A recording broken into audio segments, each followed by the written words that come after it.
देखिए कलेक्टर साहब, और रणधीर सिंह जी कहलवाए हैं कि ये तो बस पेशगी मात्र है, अगर कहें तो अगले महीने और भिजवा दें। क्या नाम बताया आपने? जी रणधीर सिंह जी। नहीं, अपना। जी हमारा नाम फूलचंद जी। फूलचंद जी। जी फूलचंद जी, कल आपके रणधीर सिंह जी क्या कर रहे हैं? फ्री हैं, बिल्कुल फ्री हैं। कहिए तो कल डिनर रखवा देते हैं उनके फार्म हाउस पर, भाभी जी को लेते आइए ना। बस डिनर? अरे आपको से कहा शर्माना, अभी हुक्म कीजिए, जो चाहिए दे देंगे। अच्छा, जो कहिए। हाँ जी। लेकिन कल भी मुझे थोड़ा मुश्किल लग रहा है। काहे? क्योंकि कल जहां आपके रणधीर सिंह जी अपना डिनर करेंगे ना, वहां भाभी जी तो दूर, मेरा आना भी जरा मुश्किल हो जाएगा। क्योंकि कल आपके रणधीर सिंह जी अपना डिनर करेंगे जेल के लॉकअप में। अब आप यहाँ से खुद जाएंगे या मैं आपको बाहर तक छोड़ने चलूं? देखिए बाबू साहब। हाँ, अपने रणधीर सिंह जी से कहिएगा, उनकी इस हरकत के लिए मैंने अगर उनके हाथों में हथकड़ियां नहीं पहनवा दी तो मैं भी गजरौला का डिप्टी कलेक्टर नहीं। अच्छा, जय बात। तो एक ठो बात आप भी हमारा सुन लीजिए, अगर रणधीर सिंह जी भी आपको आपका असली औकात न दिखा दिए ना, तो वो भी गजरौला में अब तक के सबसे बड़े लकड़ी के ठेकेदार हैं। धमकी दे रहे हो? आपको और आपके रणधीर सिंह जी को धमकी बहुत बहुत खड़े हो, भारी पड़ेगी। निकलो यहां से।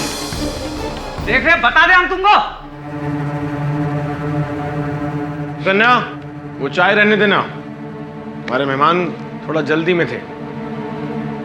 सुकन्या, कन्या।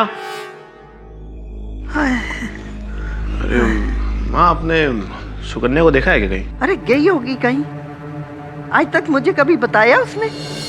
बहुत सर पे चढ़ा के रखा है तूने उसे। देखना, एक दिन बहुत पछताएगा तू। आप आराम करो, वो यहीं कहीं चली गई होगी। क्या बताए रणधीर सिंह जी, सरासर अपमान हुआ है हमारा। नोटों से भरा हुआ बैग मुंह पर देकर मारा है हमारे, और धक्का देकर निकाला है घर से बाहर। 2 कौड़ी का सरकारी नौकर। हम कह रहे हैं आपको, वो जंगल का टेंडर भूल जाइए आप, नया मिलने वाला आपको इस साल। और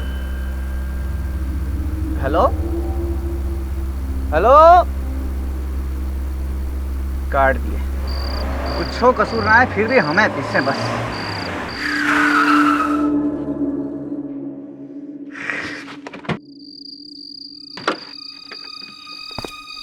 नहीं खराब है आज। वो कलेक्टर, ये पत्थर, क्या क्या और दिखाओगे भगवान।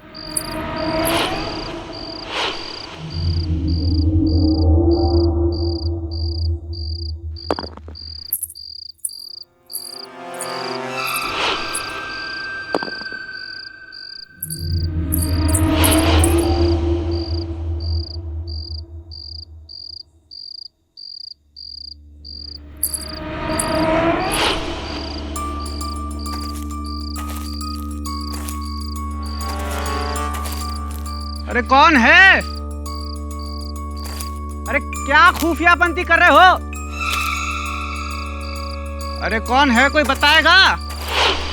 अरे सामने आओ ना, कौन है?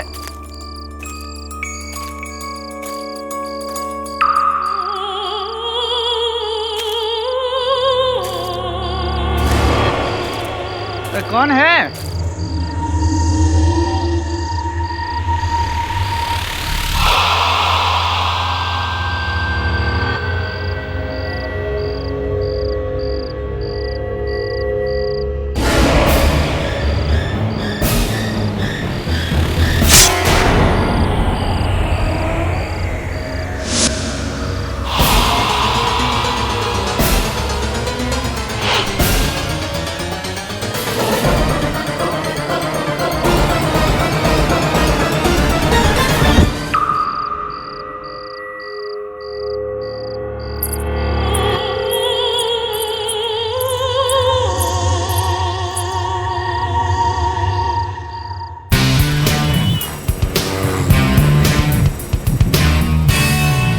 Amrish Goyal, deputy collector Gajraula. कहिए यहाँ कैसे आना हो? आज बस 2 महीने पहले मेरी वहाँ पोस्टिंग हुई थी। जब से मैं वहाँ गया हूँ तब से वहाँ के भ्रष्टाचार से ठीक तरह से लड़ भी नहीं पा रहा था कि मेरी बीवी सुकन्या, ये गजरौला के सबसे बड़े ठेकेदार रणधीर सिंह के आदमी फूलचंद की हत्या का आरोप लग गया उस पर। यहाँ से तो जान पड़ता है कि आपकी पत्नी एक गृहिणी है। हत्या का आरोप, हत्या कैसे की गई है? हथियार क्या था? मिस्टर केडी, ना ही कोई हथियार था और ना ही कोई औजार। हत्या की बजाय नाखूनों के वार बता रहे हैं। नाखून? भला नाखून से कोई किसी की हत्या कैसे कर सकता है? पुलिस का मानना यह है कि सुकन्या के नाखूनों में जहर था और जब वो फूलचंद के खून में मिले तो फूलचंद की मृत्यु हो गई, ऐसा पुलिस बता रही है। नाखूनों में जहर कैसे हो सकता है? आम नाखूनों में जहर नहीं होता, पर क्या शांत क्यों हो गया? बोलिए। मिस्टर केडी, कभी आपने विष कन्याओं के बारे में सुना है या कहीं पढ़ा है?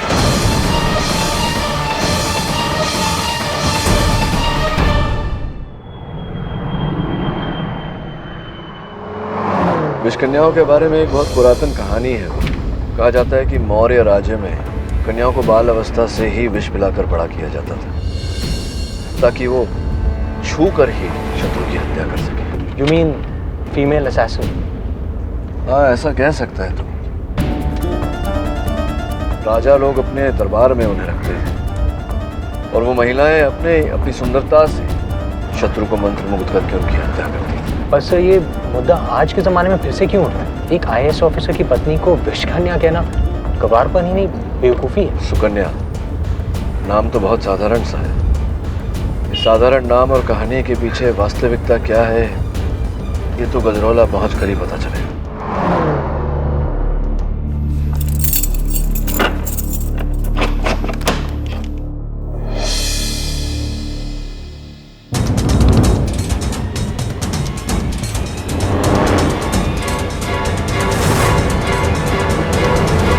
मेरा नाम केडी पाठक है, आपका वकील हूं मैं।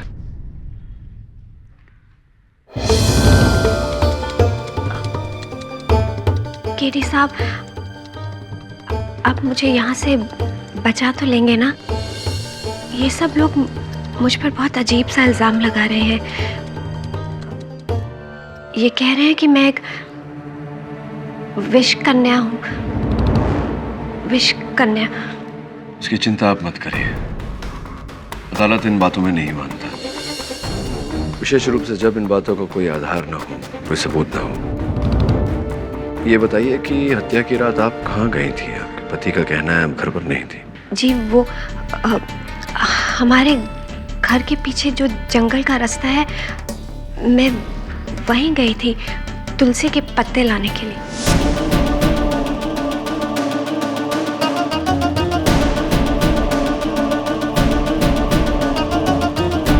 तुलसी के पत्ते? इतनी रात गए? हाँ, वो पूजा बहुत सुबह सुबह होती है ना, तो उसी के लिए मुझे पत्ते चाहिए थे। काफी समय लग गया आपको पत्ते इकट्ठा करने में, आधे घंटे से ज्यादा। हम इस इलाके में नए हैं ना, इसलिए मैं जंगल से रास्ता भटक कर कहीं और ही निकल गई और फिर वापसी का रास्ता पूछते पूछते मुझे देर हो गई।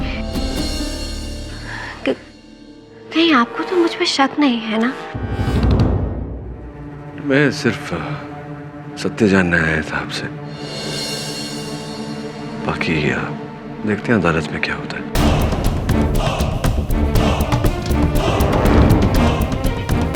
2 महीने की शादी और फिर ये बर्बादी,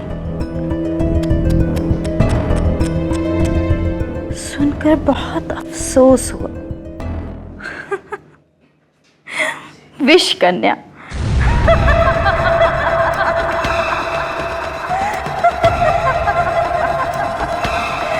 विष कन्या।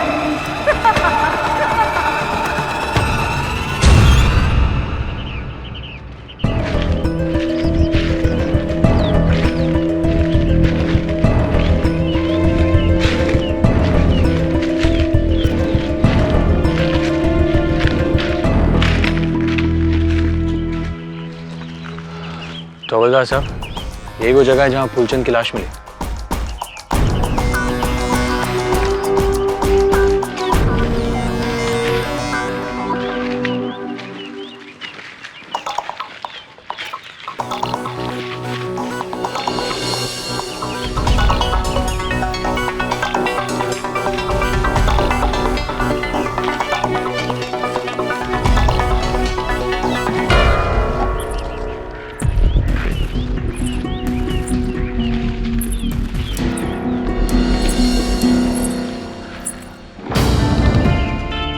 अभी कुछ सुना तुमने?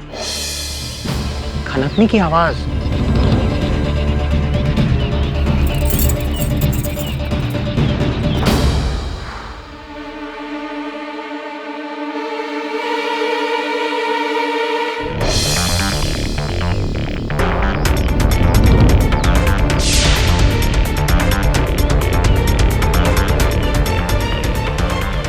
Super glue.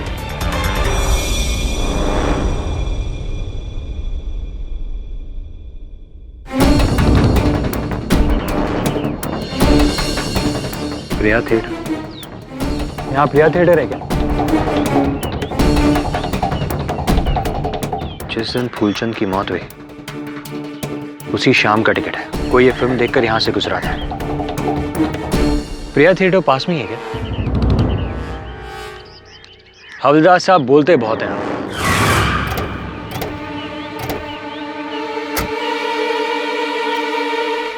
गजरौला में पाठक सर और आपका स्वागत है वरुण जी। मैं रणधीर सिंह, यहाँ का छोटा मोटा एक ठेकेदार हूँ। ओह, तो फूलचंद जिनकी मौत हुई। यहाँ दुर्भाग्य से वो मेरा ही मैनेजर था। बेमौत मारा गया बेचारा उस विश्व कन्या के चक्कर में।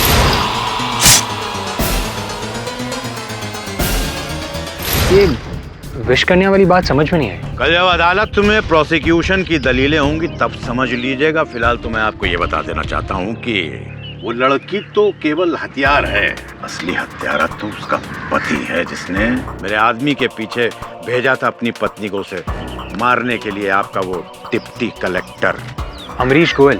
देखने में बहुत सीधा साधा है वो, पर असल में वो टेढ़ा आदमी है। मैं आपको ये चेतावनी देना चाहता हूँ कि आप उससे बच के रहिएगा। अभी चलता हूँ। और हाँ, जाते जाते एक मशवरा और देना चाहूंगा। वापस लौट जाइए मुंबई, वरना उस पति पत्नी के लपेटे में आ जाएंगे आप लोग भी।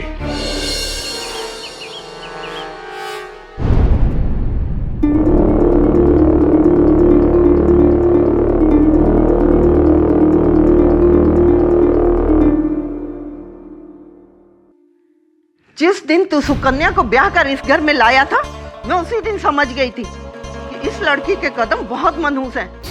अरे कितना कहा था कि उर्वशी से शादी कर ले, पर तूने मेरी एक नहीं सुनी। ये जानते हुए भी कि उसका अतीत कितना बुरा है, फिर भी तू बहू बना कर ले आया। माँ, आप समझती क्यों नहीं हो? सुकन्या अपने अतीत को पूरी तरह भुला चुकी थी। वो पूरी तरह बदल चुकी थी। अरे वो अतीत को भुला चुकी होती तो ये सब क्या है? लोग उसे विष कन्या क्यों कहते हैं? विष कन्या का मतलब समझता है क्या है? जीती जागती जहर की दुकान। माँ माँ माँ माँ, अब उसे ताने वाना देना बंद करो। मैं जानता हूँ कि सुकन्या पूरी तरह निर्दोष है।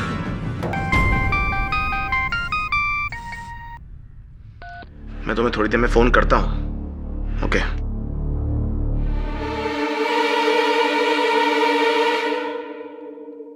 माँ, अब ये वैधई, मेरा मतलब ये सुकन्या के बारे में इस तरह की बातें करना बंद करो। मैं जानती हूँ कि सुकन्या ने तुझ पर जादू किया हुआ है, तभी तू किसी की नहीं सुनता। देखना एक दिन जरूर पछताएगा। रुको। क्यों? ये क्या कर रही हो? ये खांसी की दवा पी रही हूँ। माँ, ये खांसी की दवा नहीं है, ये जहर है माँ। जहर? यहाँ कैसे आया?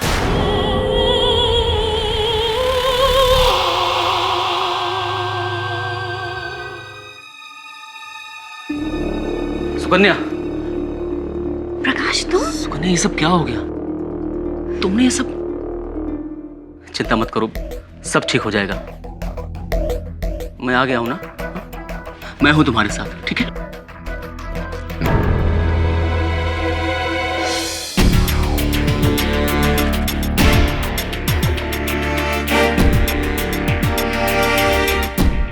अरे मिस्टर केटी पाठक, सॉरी, मैं सिर्फ शिवचरण शुक्ला। नमस्कार शुक्ला जी, आपको तो बहुत बुरी खांसी है, कुछ लेते क्यों नहीं? ये तो मामूली है, लेकिन ये केस मामूली नहीं है। अरे दूर रहो उससे, गलती से छू लिया ना तो यहीं खड़े खड़े मर जाओगी। सुना नहीं, विष कन्या है ये।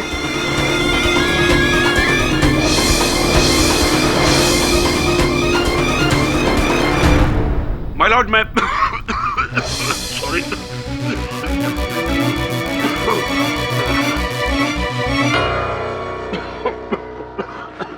I'm sorry, कमबख्त खांसी। माय लॉर्ड, हम लोग सीधे पॉइंट पर आते हैं। 3 दिसंबर की रात 10:30 बजे कृपालाल फूलचंद जी अपनी गाड़ी में गजराला गांव के जंगलों से गुजर रहे कि अचानक उनकी गाड़ी के सामने एक पत्थर आ गया और वो जैसे ही उस पत्थर को हटाने के लिए अपनी गाड़ी से बाहर निकले तो ये औरत सुकन्या गोयल उन पर टूट पड़ी और उनके हाथ पर अपने नाखूनों से खरोंच मार दी। ये देख।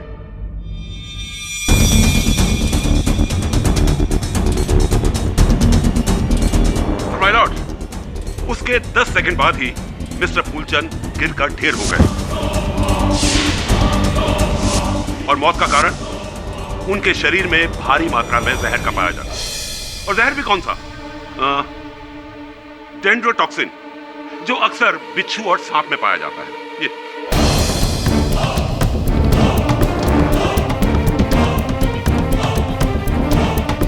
और ये जहर मिस्टर फूलचंद के शरीर में प्रवेश हुआ इन्हीं खरोंचों की वजह से। वो देखिए, जहां वो नीले नीले निशान हैं, इससे यह जाहिर होता है कि इनके नाखूनों में जहर था। और यह बात साबित करती है ये डीएनए रिपोर्ट, जिसमें साफ तौर पे लिखा है कि मिस्टर फूलचंद के हाथों में जो खरोंच थी वो इन्हीं के नाखूनों की दी हुई है। इनके नाखूनों में जहर था 100%। होगा जहर इसके नाखून में, ये विष कन्या है, इसीलिए मारा होगा। ऑर्डर ऑर्डर, बैठ जाइए। योर ऑनर, नाखून से खरोंच, खरोंच में विष और विष के कारण मृत्यु, ये बात मुझे जरा बेतुकी लगी। इस बात की स्पष्टीकरण करने के लिए, इसे स्वयं परखने के लिए मैं अदालत की अनुमति चाहता हूँ। अनुमति है। धन्यवाद योर ऑनर। सुकन्या जी, मैं चाहता हूँ कि आप मेरे हाथ पर खरोंच दें।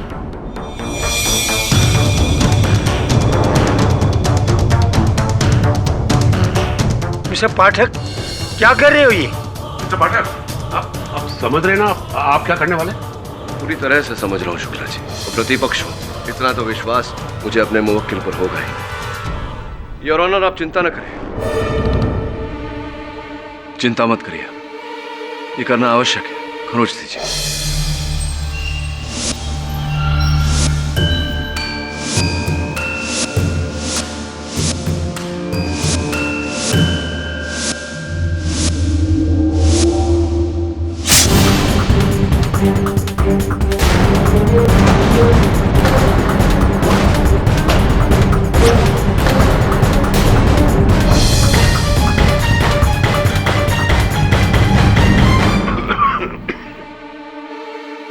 जरा बीतते हुए समय पर ध्यान देंगे Shukla ji? 5 second, 10 second,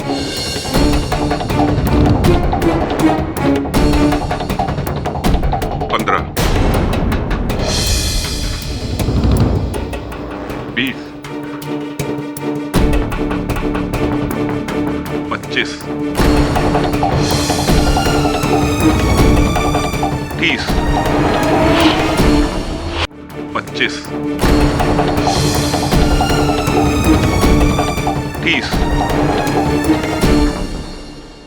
your honour, मुझे अपने आप पर कोई विष का, वो क्या कहा था आपने, डेंड्रोटॉक्सिन, ऐसे कोई पदार्थ का असर होता हुआ महसूस नहीं कर पा रहा हूँ मैं। बस हल्की सी जलन है हाथों में और कुछ नहीं। वो इसलिए क्योंकि इसने अपने नाखून अभी जहर में डुबोए नहीं है। तब डुबोए थे? 100%। देखा था आपने? ये विष कन्या है, इच्छा के अनुसार अपना जहर उगलती है, इसलिए अदालत में अपना असली रूप नहीं दिखा रही है। Order order. अगर कोई और अदालत में बीच में बोला तो उसे बाहर कर दिया जाएगा। योर ऑनर, मैं इस विषैले विषय की ओर नहीं जाना चाह रहा था, परंतु यहाँ अदालत में हर कोई विष कन्या कहकर इन्हें बुला रहा है। मैं अनुरोध करता हूँ अदालत से कि आप यहाँ उपस्थित हर एक व्यक्ति को सावधान करें कि ऐसे अंधविश्वास में मानना न केवल हानिकारक है बल्कि संविधान के विरुद्ध भी। पाठक जी, असल में क्या है कि अंधविश्वास में भी विश्वास जुड़ा होता है, और इन लोगों का इस औरत को विष कन्या मानने में विश्वास करना इसके अतीत से जुड़ा है।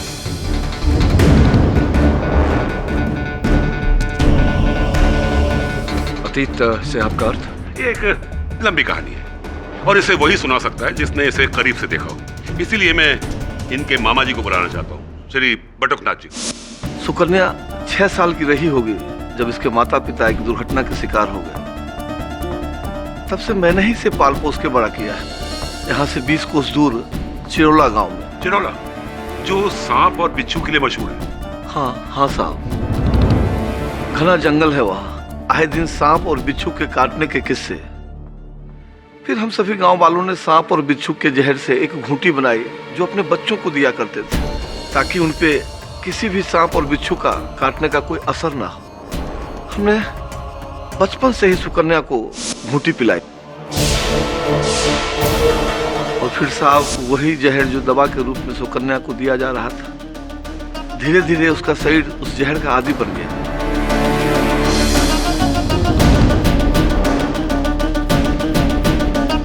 और जैसे ही वो बड़ी हुई, उस जहर का असर खत्म होता चला गया।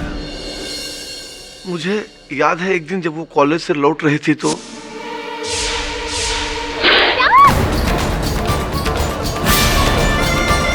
सांप, सुकन्या जल्दी से डॉक्टर के पास। नहीं, रहने दे, ठीक हो जाएगा। पर सांप ने काटा है।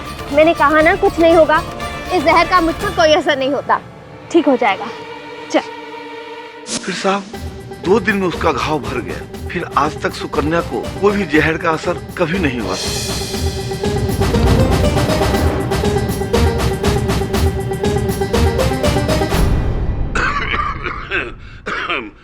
माय लॉर्ड, इस बात को साबित करने के लिए मैं अदालत से दरख्वास्त करूंगा कि एक बिच्छू मंगवाया जाए जो इन्हें डंक मारेगा। शुक्ला जी, मुझे लगता है कि आप पर भी किसी प्रकार के विष का प्रभाव पड़ रहा है। विचित्र बातें क्यों कर रहे हैं? तो पाठक जी, फिर इस बात को कैसे साबित करेंगे कि इन पर विष का कोई असर नहीं होता? नहीं, लेकिन इसे साबित करने की आवश्यकता क्या है शुक्ला जी? योर ऑनर, सुकन्या जी की ये अवस्था कोई नई बात नहीं है। विज्ञान में इसे मित्रिदिज्म कहते हैं, जहाँ व्यक्ति नियमित रूप से नियमित समय पर नियमित मात्रा में विष का स्वयं सेवन करता है ताकि बाहरी विष का उसके शरीर पर प्रभाव न पड़े। जू और वाइल्ड लाइफ सैंक्चुरीज में शुक्ला जी अक्सर वहाँ के कर्मचारी इस विधि का प्रयोग करते हैं। मिस्टर शुक्ला, आप हमें और उस बिच्छू को दोनों को बख्श दें। मैं ये सब कुछ अदालत में नहीं होने दूंगा। बटुकनाथ जी, आप मुझे कृपया बताइए कि सुकन्या जी की के अतीत की इस अवस्था का फूलचंद जी के हत्या से उनकी मृत्यु से संबंध क्या है? आप समझ नहीं रहो साहब कि सालों साल इसके शरीर में जहर जाने से इसकी सोच भी जहरीली हो गई, और फिर ये गलत लोगों के संगत में रहने लगी। ये मैं क्या सुन रहा हूँ सुकन्या? अरे तू दलवी भाई के साथ काम करती है, पता है तुझे कितना बड़ा गुंडा है वो।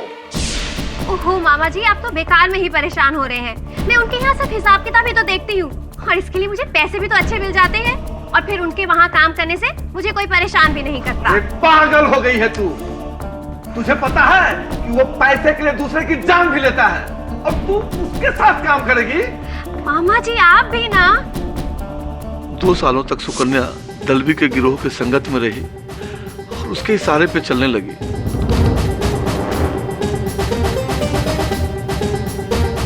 दलवी के पकड़े जाने पर जो सुकन्या पर केस चला, उस पर कुछ साबित नहीं हो सका। और उन 2 सालों तक दलवी भाई ने कई लोगों को मरवाया। दिलचस्प, अति दिलचस्प। पाठक जी, आज से 1000 साल पहले चंद्रगुप्त मौर्य के जमाने में उनके दरबार में इसी तरह की विष कन्या पाली जाती थी, ताकि राजा के एक इशारे पर वो अपने विष से उनके दुश्मनों को बड़ी चालाकी से मार सके। और अब 2012 में गजरौला के दलकी भाई, उनका दरबार, ये लड़की उनके यहाँ उसी तरह से पढ़ रही थी। वो राजा हैं, उनके एक इशारे पे किसी को मार सकती है।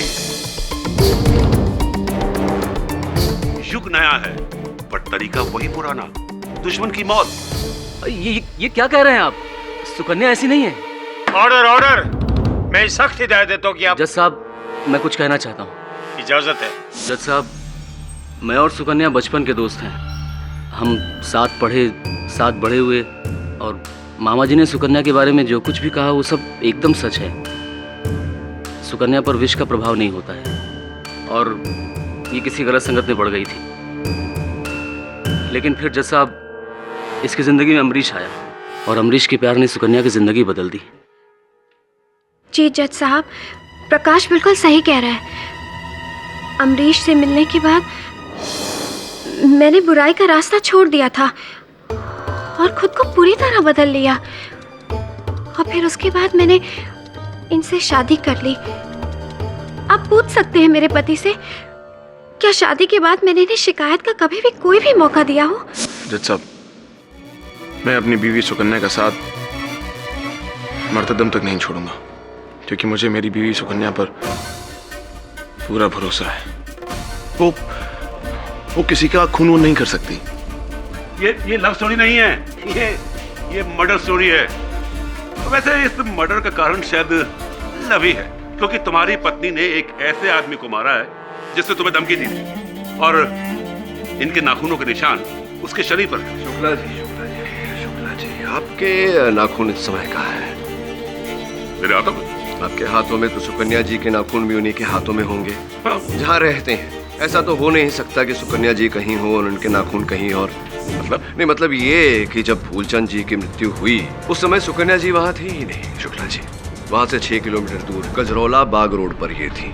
लापता हो गई थी, घर से घर जाने का पता पूछ रही थी। 2 व्यक्तियों से इन्होंने पूछा था।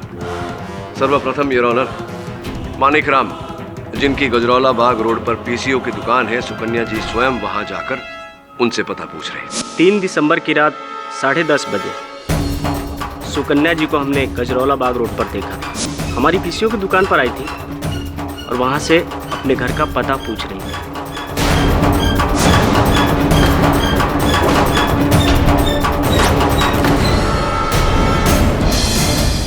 उसके बाद योर ऑनर, कुछ ही दूर आगे बढ़ने के बाद इन्होंने एक रिक्शा वाले बबलू पांडे से अपने घर का पता पूछा।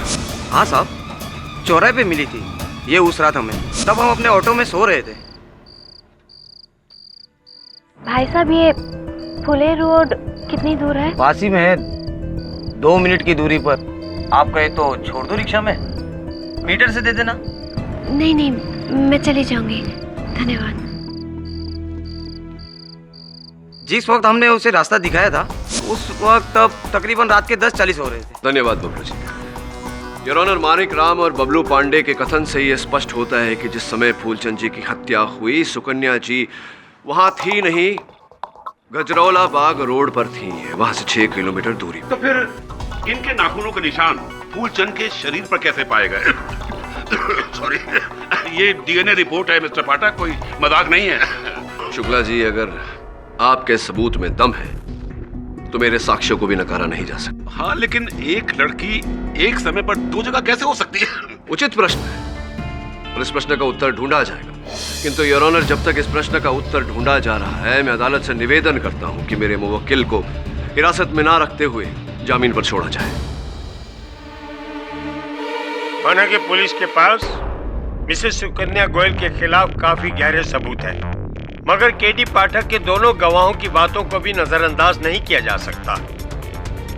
इसलिए ये अदालत मिसेस सुकन्या गोयल को 10,500 के एवज जमानत देती है। लेकिन तब तक आप गजरौला छोड़कर कहीं नहीं जा सकती। जी sir. The court is adjourned for today.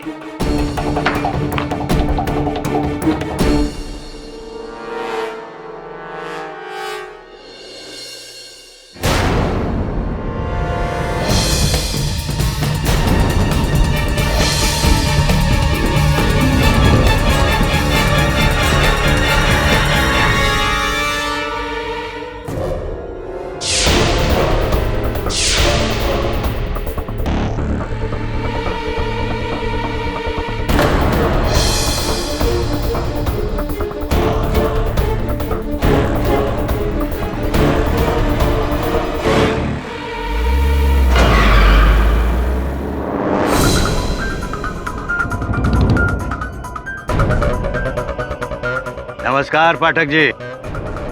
Randhir Singh, ठेकेदार। लगता है सच्चाई अपनी आंखों से देखे बगैर आपको यकीन नहीं हो रहा। आइए बैठिए।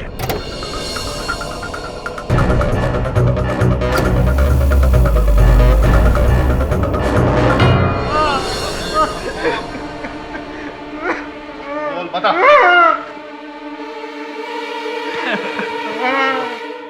पाठक जी देखिए, ये हो रहा है सत्य का प्रचार। जी हाँ भाई, बोले कुछ। हाँ बॉस, बोल रहा है बिल्कुल पोपट की तरह। ये बोल रहे मुंह खोल। साहब साहब हमें माफ कर दो साहब। हमने अदालत में झूठी गवाही दी थी कि उस रात सुकन्या जी को हमने गजरौला बाग रोड पर देखा था। हम तो उन्हें पहली बार देख रहे हैं। ये झूठ कहने के लिए हमें अच्छे पैसे मिले। तुम लोगों को झूठी गवाही देने के लिए पैसे किसने दिए थे? ड्यूटी कलेक्टर अमरीश गोयल, सुकन्या जी के पति। पाठक जी, नई जगह पर नए नए लोगों पर नया नया विश्वास करना ठीक नहीं है। मैं पहले भी आपको सचेत कर चुका हूं। ये दोनों पति पत्नी किसी भी जहरीले सांप बिच्छुओं से कम खतरनाक नहीं है। दोनों मिले हुए हैं। सुकन्या पहले दलवी जी के लिए काम करती थी और अब ये अमरीश गोयल के लिए काम कर रही है। इस विष कन्या ने अपना मालिक बदला है, अपना चोला नहीं बदला है। क्या पाठक जी, आपने भी इस शिकारी को जंगल में अकेला छोड़ रखा शिकार करने के लिए? समझ लीजिए कि अब किसी की खैर नहीं है।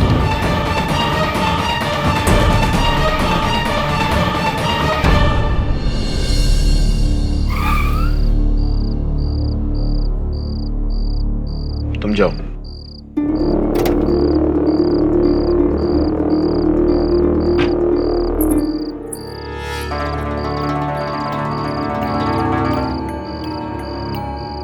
हाँ बताइए, बोलो।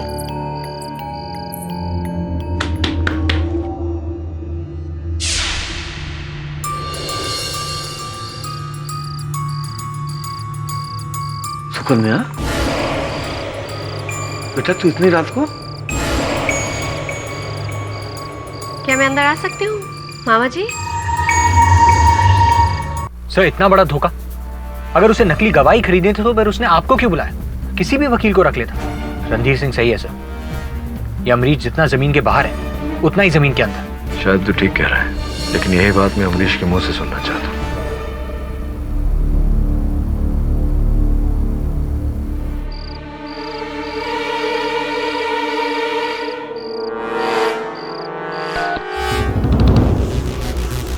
फोन काट दिया।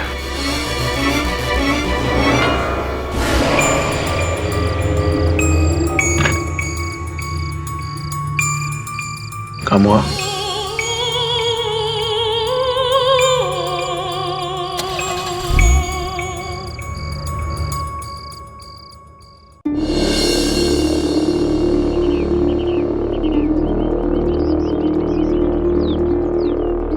सर मैं सुकन्या के मामा बटुकनाथ के घर आ गया हूँ। जी, अब उनसे ही सुकन्या और अमरीश के बारे में पता चल सकेगा। मैं फोन करता हूँ।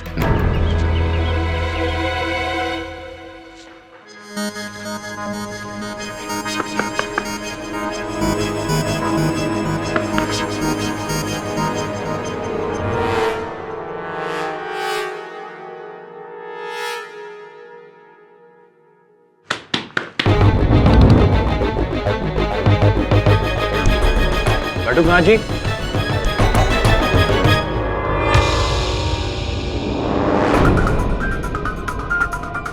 बटुकनाथ जी,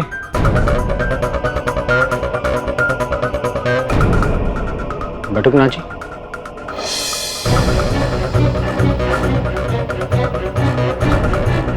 बटुकनाथ जी।